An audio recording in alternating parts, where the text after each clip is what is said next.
Eu sou obrigado a entregar o dízimo, mesmo estando na época da graça? Bem, quando perguntamos se sou obrigado a fazer alguma coisa, geralmente estamos querendo dizer que não estamos com o desejo de fazê-la, não é mesmo?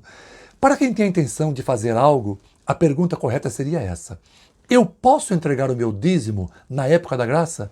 Ou o dízimo foi para o tempo da lei?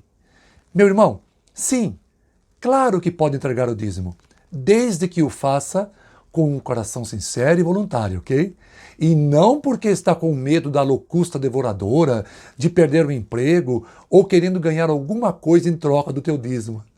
Bem, sou o pastor João Bovolini e hoje vou me esforçar para esclarecer a questão do dízimo no Novo Testamento. Assista a este vídeo até o final, pois vou deixar uma analogia de bônus, ok? E não deixe de expressar a tua opinião a este respeito abaixo nos comentários. Se quiser, já deixa o teu like e se inscreva em nosso canal. Roda a vinheta.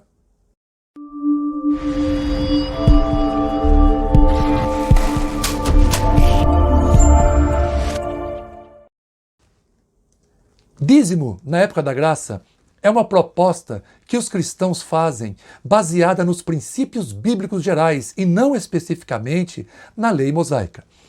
O objetivo dos dízimos de hoje é o de patrocinarmos a expansão do Evangelho, pois a igreja não é subsidiada pelo Estado.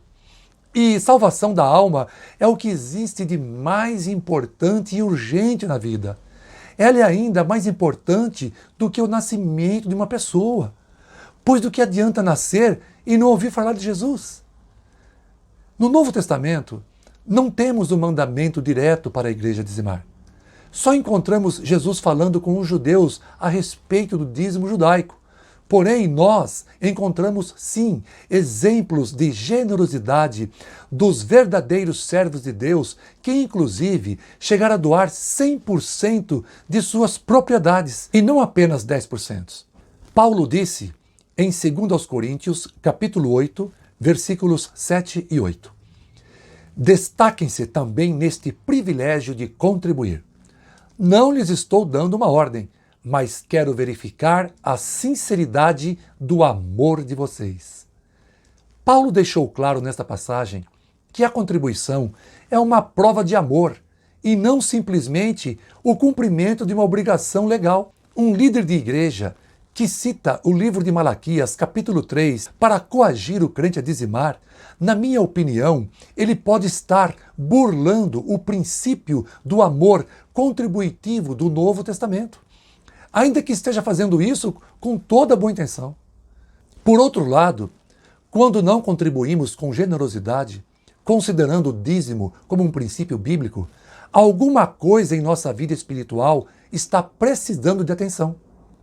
Salvo se eu estou passando por um momento de total escassez na minha vida financeira, o que me classificaria como alguém que estaria necessitando receber ajuda. Compreenda uma coisa. Eu não estou afirmando tudo isso para te constranger a dizimar, e sim para te ajudar a se libertar da falta de amor para com a obra de Deus, que inclusive inclui o amor aos necessitados. Observe que antes da lei, o dízimo era fruto de um coração agradecido. Jacó disse a Deus em Gênesis capítulo 29, versículo 22, e esta pedra que tenho posto por coluna será a casa de Deus, e de tudo quanto me deres, certamente te darei o dízimo.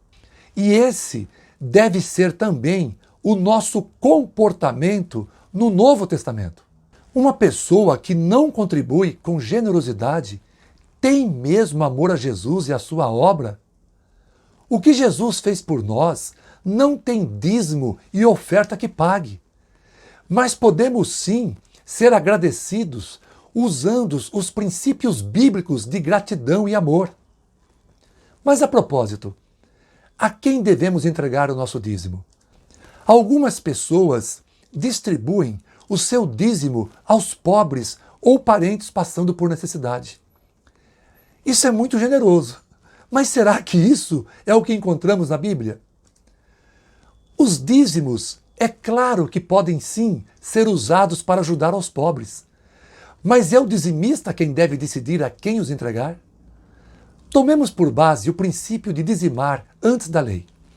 Em Hebreus está escrito que o sacerdócio de Cristo é semelhante ao de Melquisedeque, e Levi pagou dízimos a Melquisedeque via Abraão.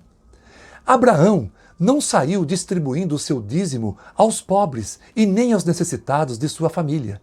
Ele o entregou a Melquisedeque, que é uma figura de Cristo. Portanto, entregue a tua melhor oferta aos que estão hoje na terra administrando a obra de Deus, que inclui a ajuda aos pobres, manutenção do templo, sustento de missões e etc. E é bom salientar que hoje dizimamos como contribuição para a expansão do Evangelho na terra, e não como uma forma de barganharmos com Deus, com o propósito de ficarmos ricos, como alguns equivocadamente ensinam por aí. Na graça, podemos sim seguir o princípio bíblico de dizimar. Oferecemos contribuições generosas conforme nossa prosperidade, ou dízimos voluntários. Tudo por amor a Deus e a sua obra, e não por imposição da lei abolida ou do pastor da igreja. Não existe no Novo Testamento um mandamento direto para se dizimar, como no período da lei. Mas o conceito de dizimar como forma de se honrar a Jesus é muito claro na Bíblia. Só não enxergamos isso se o nosso coração estiver muito fechado para as coisas de Deus.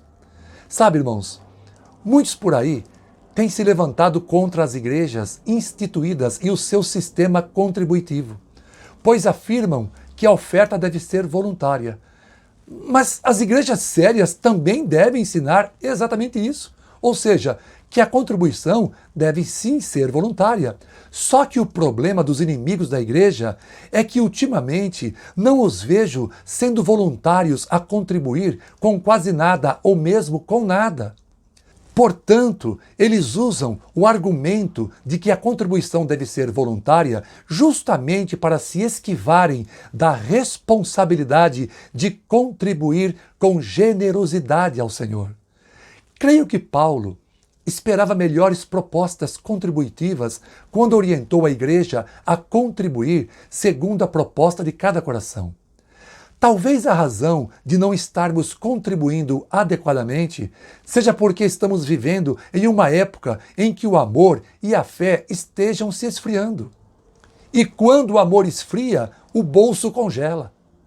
E com relação a esta numerosa corrente teológica nas redes sociais que combatem o dízimo com veemência, eu pergunto: estas pessoas servem como referência para as nossas vidas? Se não é para contribuir com 10% ou com pelo menos algo próximo a isso, com quanto devo contribuir? Com a proposta de um coração fechado, a igreja tem despesas, meu irmão. Quando chega a data de pagar as contas, não adianta dizer para os credores que o povo não sentiu no coração de propor uma oferta boa e que, portanto, não teremos como saldar as nossas dívidas no mês. Se não pagar o aluguel do templo, a igreja vai ser despejada. Experimente também ir na padaria comprar pão e o suco de uva para a ceia do Senhor e na hora de fazer o pagamento, apenas cite João capítulo 3, versículo 16. Irmãos, versículo bíblico não é dinheiro. Isso não fecha a fatura. Tem que propor a oferta em nosso coração, sim, mas propor com amor e generosidade, e tem que haver frequência. As contas da obra de Deus geralmente são mensais. Portanto, tua oferta não pode ser muito diferente disso. Tem que haver uma regularidade. Elas não podem ser casuais. Quer saber da importância dos dízimos e das ofertas?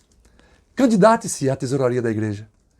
Se o povo não dizimar com amor, complica alugar imóveis para se abrir novas igrejas. E as almas? Como vamos ganhar as almas para Cristo sem investimentos sérios na obra do Senhor? Como você acha que os missionários chegaram ao Brasil? Ou como você acha que os missionários são enviados do Brasil para o mundo? A igreja não é subsidiada pelo Estado. Se quisermos ver a Igreja de Cristo crescendo, temos sim que investir a nossa vida e os nossos bens. Enfim, melhor do que ficarmos reclamando das contribuições e dos dízimos, é orarmos para que o Senhor nos torne mais generosos para com o seu reino. Uma vez que no cristianismo somos ensinados a compartilhar o que temos, pois a demanda é grande, mas grande também será a nossa vitória. Amém? Conforme prometi, agora vamos para o bônus. Afinal de contas, depois de toda essa explicação, podemos concluir que o dízimo não é uma obrigação legal para a igreja? Exato, é verdade. O dízimo não é uma obrigação legal para a igreja. Mas permita-me fazer uma analogia do que seria o dízimo hoje. No Brasil, comemoramos o Dia das Mães no segundo domingo do mês de maio. Todos nós sabemos que dar presente para as mães não é uma obrigação legal. Porém, pelo menos eu não me recordo de conhecer ninguém que não compre voluntariamente um bom presente para sua querida mãe. E por que fazemos isso sem haver nada prescrito na lei? Fazemos isso porque o amor de mãe nos constrange, não é isso? E por que ofertamos nossos dízimos a Deus sem que haja uma ordenança direta no Novo Testamento? A resposta agora ficou bem simples. Porque o amor de Cristo nos constrange. Amém? Bom, falando em generosidade contributiva para com a obra de Deus, seja generoso comigo e dê o seu like, se inscreva em nosso canal e nos ajude também compartilhando este vídeo, ok? Observe que não estamos pedindo ofertas, e sim o teu engajamento em nosso canal. Aqui abaixo nas descrições tem maiores informações sobre o nosso ministério. Um grande e sincero abraço do teu amigo pastor João Bovolini e que Deus te abençoe em nome de Jesus.